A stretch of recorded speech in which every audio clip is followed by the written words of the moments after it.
Hey guys, it is NCS Fan 001 here for another one of those weekly trophy list update videos. Today's date is Monday, March 8th, 2021. So, this will have covered the week of March 1st through March 7th of 2021, and this was a very successful week. As to be expected, we're going to have hopefully a few pretty successful weeks over the next month or so until I hit that 500th platinum. So what did I work on this week? First off, I did log into GTA 5 because you can get your $1 million once again. I know I say that every month, but just, remember it's a thing. Also, I picked up, what is it called? It's Mario 3D World plus Bowser's Fury for the Switch because me and my girlfriend are going to play through that at some point. I'm also having her play through Detroit Become Human because we played through Heavy Rain together a few months back. So that's been fun so far, and we haven't started on Mario 3D World yet though, but that should be a lot of fun.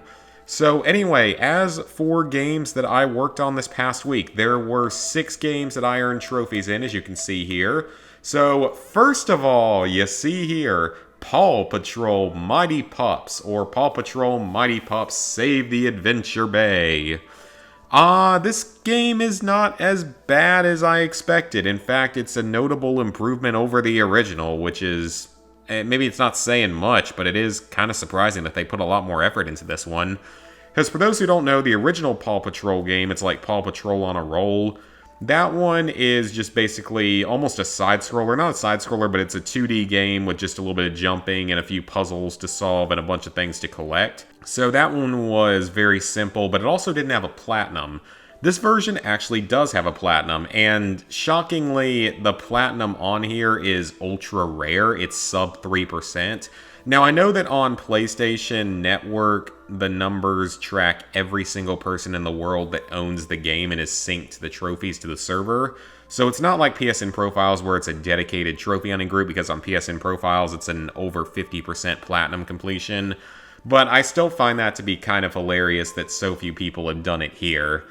But this Platinum Trophy is very easy. I actually did it on stream this past week. That stream did very well. So, I see that you guys tend to like me playing random games for Platinum Trophies. And, maybe I can do it a little bit more often, but I usually only want to do it on games I'm confident I can do on stream and all more easily. So, we'll have to see in the future for other games that I might want to stream for this kind of stuff, as these trophy streams do tend to do pretty well. So for the Platinum Trophy, you're going to get your first 7 trophies here by simply completing the game, which is going to take no more than 2 hours. It's going to take right around 2 hours just to complete all the levels. So nothing much to worry about here. There's only 7 levels in this game, though some of them are multiple parts. And they're all fairly straightforward. You just go through a not really open world, but at least...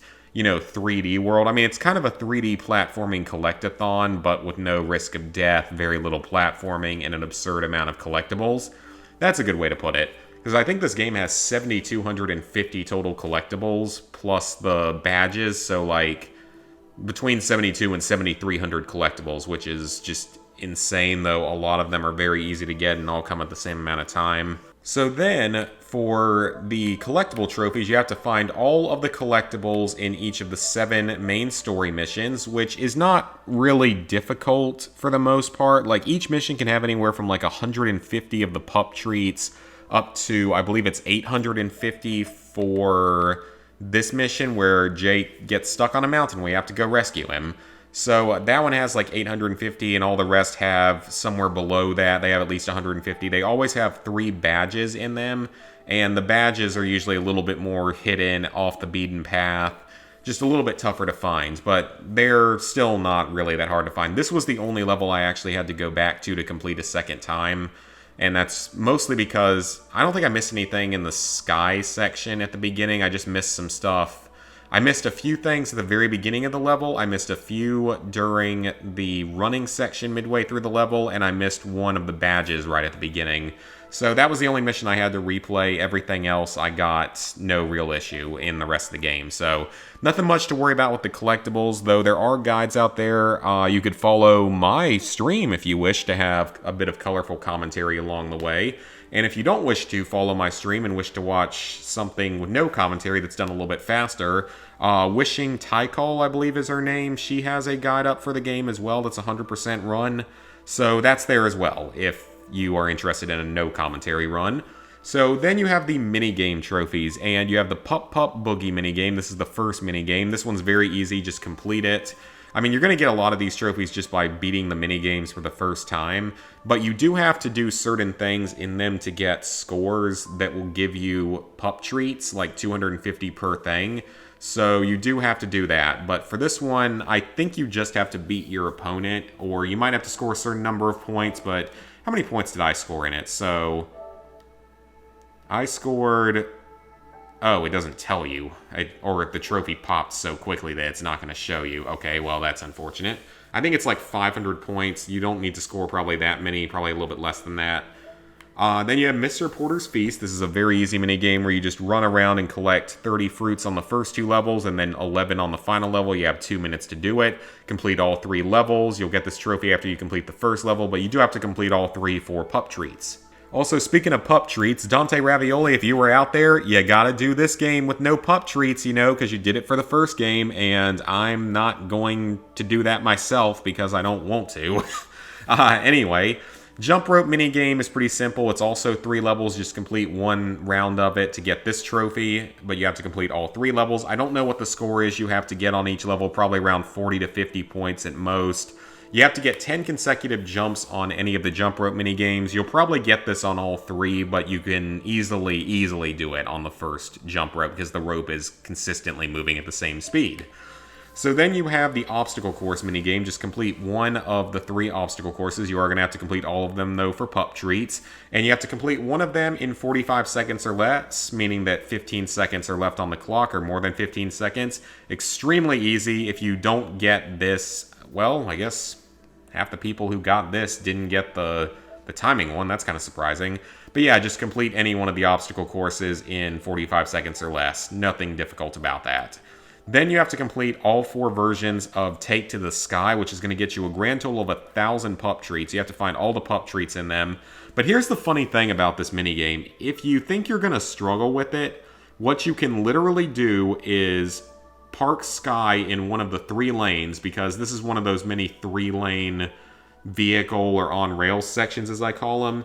Just park her in 1 lane, and just keep your hands off the controller. You'll run through every pup treat in that lane, and then you can just replay the mission 2 more times to get all the treats on the other 2 lanes. That's literally all you have to do. It's that easy. So if you think you're going to be having problems with this, just do it that way, and you're not going to have an issue at all. So that's kind of awesome that it's that easy. But you should be able to get all of these in 1 to 2 tries of actually playing seriously without much of an issue. Then you have Everest Snowy Adventure minigame. This is like the 3rd minigame. You just have to complete it, but you will have to get all the pup treats in it, which is a little bit trickier just because it involves destroying all the snowbanks, so you can't necessarily tell which ones you got previously. So that one may take a couple of tries to get all the pup treats, but nothing too bad. The Dive In with Zuma is basically a bonus level, like a shorter bonus level, because it's just a standard go through the level, find 3 items, and collect all the pup treats, just there's no badges in it. So that's basically just a bonus level. Then you have to unlock all of the character, location, and animal collectibles, which are earned by finding all of the pup treats and badges in the game. So those will be unlocked pretty much along the way. This one will be unlocked when you unlock your last of these 3 collectible types, and will probably be unlocked at the same time as getting all the pup treats. So I think that these 2 trophies, well, this trophy will unlock with either the pup treat trophy or the character collectible trophy. So it'll unlock probably around the same time as at least one of those, and that'll probably be the last trophy you get, because like I said, there are a lot of pup treats in the game. And then finally, another unmissable, easy story-related trophy. So like I said, honestly, not that bad of a game. It was definitely an improvement over the original. It's playable. It's occasionally fun. So I gotta say, as long as you just rent it, it's worth playing. It is not worth the $40 that they're still charging for it, but it's not a terrible game. And you can do the Platinum in 3 hours. At the time of this being recorded, I'm around 7th or 8th in the world on the North American version for speed. And you could certainly have done it faster, especially if I hadn't had to replay any levels. So then I worked a little bit on Lego The Hobbit. I'm not sure exactly which trophies I got. I guess this one for completing the main story. Yeah, presumably I got that one for completing the main story. Then I completed this bag-in level a second time after completing everything else. Basically, what I'm working on now is farming some studs so that I can purchase both Gollum and the... what's the other one? I need to purchase Gollum, I need to purchase the Bard, I think it is, and I need to purchase the Invincibility Red Bricks. So I need to get all three of those items or characters before I can really go dig deeper into all of the other stuff in free play. I really don't like the way the map is laid out in this game because it's kind of annoying and it makes it a lot harder to tell exactly what you've completed unless I'm missing something, which is certainly possible. If there is some kind of like overview world map type of thing out there, I would love to know how to access that so I can use it because it would make life a lot easier. Then what else was there? I know that there was that Chandelier trophy. That one's pretty easy because that's just an arena level. And then, yeah, just completing the game. So... yeah, completed the game, got a couple other miscellaneous trophies, started making some progress on the rest of it. It is going to take a while to finish this. It's just kind of slow because it's not really priority. Obviously, it's not an online game, so it's not really all that important to get done quickly. Then I did a triple stack, my first triple stack in quite a while. Let's see if I can find another game that I triple stacked anytime recently. Okay, so Metagal was my most recent one, and that was back in September. Wow. So October, November, December, January. So it's been almost like 5.5 months since I triple stacked a game. It won't be the last time I triple stack a game, but it'll be one of the last times. I only have 9 games left in my EU folder, which is this one. So I have Firewatch, which doesn't have a platinum, but is actually a good game. So that's not really an issue. Cybarian and Iron Snout are both Ratalaika. I don't know if I own the North American versions of those games, though. Big Sister, this one might be a Ratalaika game, actually. Then Sigi, A Fart for Melusina, or whatever it's called. This one is not cross-buy, so I've only got it on the North American and European PS4 versions. I have both versions of Last Windmark. It's the second one of those Inner World games. I was not a fan of the first one, but I only bought the second ones because they were like $1 or something on sales.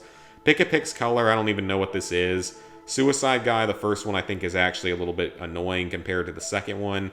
Zeus Quest Remastered is supposed to be easy, but kind of buggy, so that like a 2-hour platinum. I'm sure I'll do that eventually, though. But that's all I have left for my European games. So unless there's another like European game that someday comes out that's free, like with HIQ Ace Unlimited, that'll probably be it. But as for Peasant Night, I did the North American PS4, European PS4, and North American Vita versions.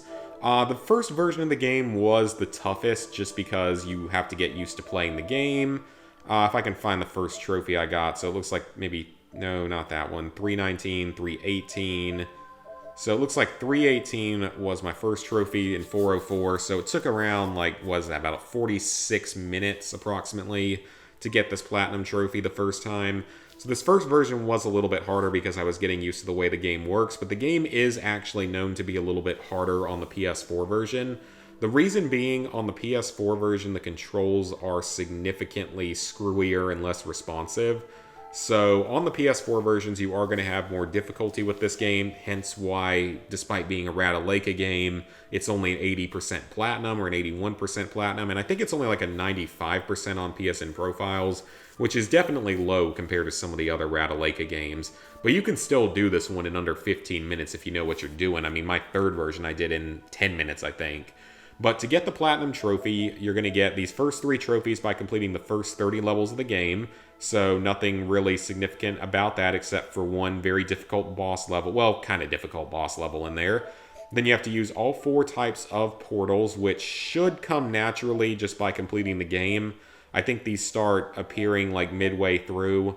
Then activating a flame pit is an unmissable story trophy in like the second level of the game.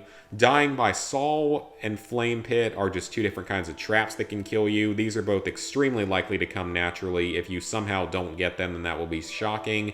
Same with falling off a level. You're probably going to get all 3 of those with no issue. Dying for a thunder, I don't know why they couldn't spell that correctly or grammatically correct that, but dying by thunder means that you ran out of time on a level, and that's also something that's extremely likely to unlock naturally. Then you have, this is a story-related trophy for completing, I think it's level like 27, 28, 29-ish, so somewhere in the late 20s. It is a bit of a boss fight. You have to run past the boss twice, like dodging his attacks. Because that's the thing about this game is it's a runner type game, but you can stop your running by holding left on the control stick and you can jump with X. And that's really the only variations in gameplay. And like I said, it's just not that responsive. It doesn't function the way it's supposed to sometimes on PS4. It plays way better on the Vita, I will agree with that. Like, this game felt very well built for the Vita, but not so much for the PS4. You'll kill an orc on the level immediately after the skeleton, I believe. It's required, so you shouldn't have a problem with that. Reaching the ice levels is another unmissable story trophy. It's around level 40 that you'll do that. And then you just have to reach but not clear level 47. Level 46 is pretty annoying just with those platforms that dart out from under you. Because even if you're holding the stop button on them, you'll half the time just phase through it. They'll just fly off without you on them. So yeah, the PS4 versions are not fun, really, but the Vita versions are not too bad. So then I did the European version, and this one, it took, let's see, 434 was first trophy, 432. Yep, 432 was my first trophy, and I got my last trophy at 453, so 21 minutes this time around. Did it much faster, had a much easier time with it. And then there's the Vita version, which I did in, let's see, where is my first trophy here? 5:06 p.m. So it took me just around 10 minutes to do the Vita version because the Vita version controls better. The controls are a lot more responsive, a lot more fluid. It just feels better built for the Vita.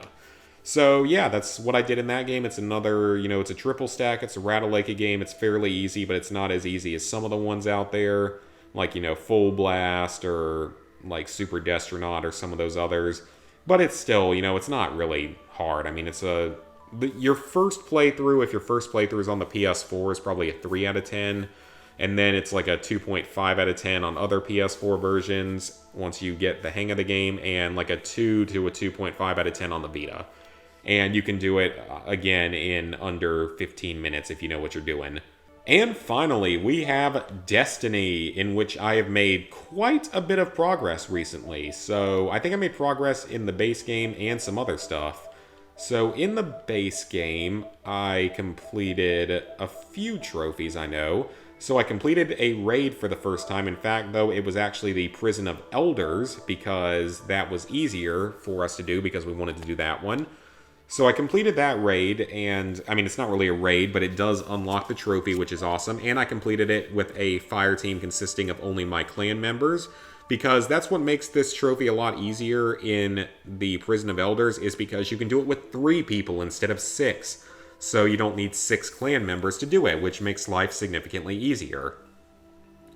I do still have to finish a raid on hard, and I have to clear a raid without anyone on the fire team dying. I know that you can do both of these on Crota without significant issue, but they are just, it is still a trickier trophy because, no one can die in it, and so it means one little mistake is have to redo it. So it's not really ideal, but honestly, I don't think it's going to be awful. Otherwise, I completed a strike with a full fire team consisting of only clan members with the same 2 players, Ghost and another guy, for a strike. That was very easy, nothing to worry about there. I still have to find 50 dead ghosts, which I'm saving for last. And then you have to fully upgrade all the subclasses, or a subclass for each main class. And for this one, so it looks like Warlock is the most popular, followed by Hunter and then Titan. I only have Titan done, of course. But stupidly and interestingly about this, if you don't want to do it legitimately, guess what you can do? All you have to do is go to the PlayStation Store, shell out $29.99 or $30 or whatever it is. I believe it's probably $30. And you can buy an upgrade pack one time for each class. And that upgrade pack not only instantly buffs your class to level 40 and gives you some gear to compensate for the sudden increase in light and level, but along with that, it gives you an instant subclass booster, so you can boost one of your subclasses all the way. So yes, for $90, you can instantly level all 3 of your characters and unlock all 3 trophies, provided you are willing to shell out that much money. I don't know yet if I'm going to do that, and I know that I'm probably not going to do it for both of my remaining classes. I might do it for one, but I honestly don't know if I really want to do that. I need to see how long it's really going to take otherwise. Hopefully, if it wouldn't take too long, I might just grind it out. The Taken King, I think I got a trophy for. Yes, the Court of Oryx quest. I don't really remember what this quest was, but it's one of the easier of the side quests in this DLC. Because you have the Stormcaller Path, Sunbreaker Challenge, and Night Stalker Trail are all class specific.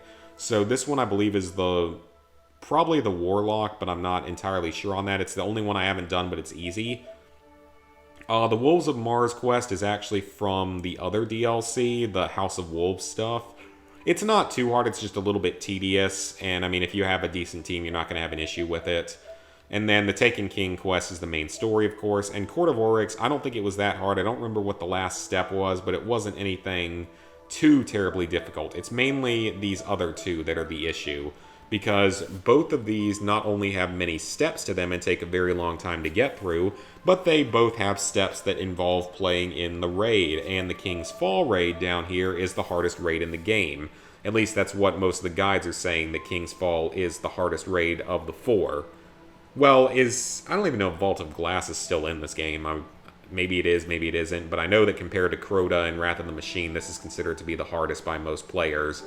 Even though I believe you can just spawn in at the final checkpoint and do the final checkpoint and that'll count. I could be wrong on that though. But I would think I can find someone to carry me through pretty much all three of the raids at this point. That's the main goal. As for Rise of Iron, I completed the main storyline, Rise of Iron. Oh, I never deleted that image. Oh, well, now I feel dumb. But anyway, that one is fine. I mean, it's not really difficult to do. It's only like 5 missions.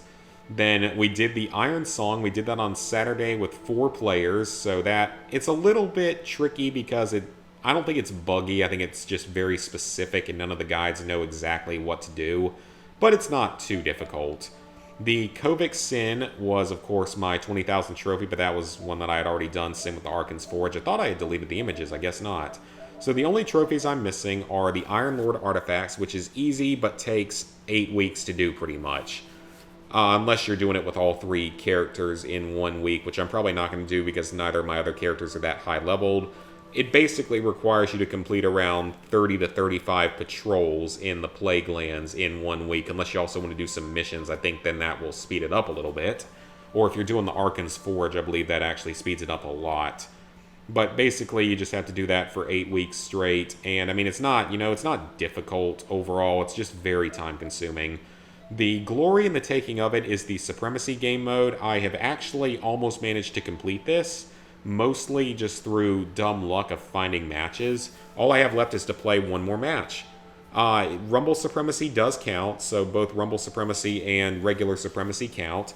If you're doing Rumble Supremacy, you only need 4 people to start the game versus Team Supremacy is 8 people. So that is a good thing to note about that. So yeah, I mean, it's good to know that you can speed it up a little bit by playing both types of game modes, and it counts for both. Though I'm not sure you can get crest denials much in the Rumble Supremacy, the one that's free-for-all, unless you pick up your own.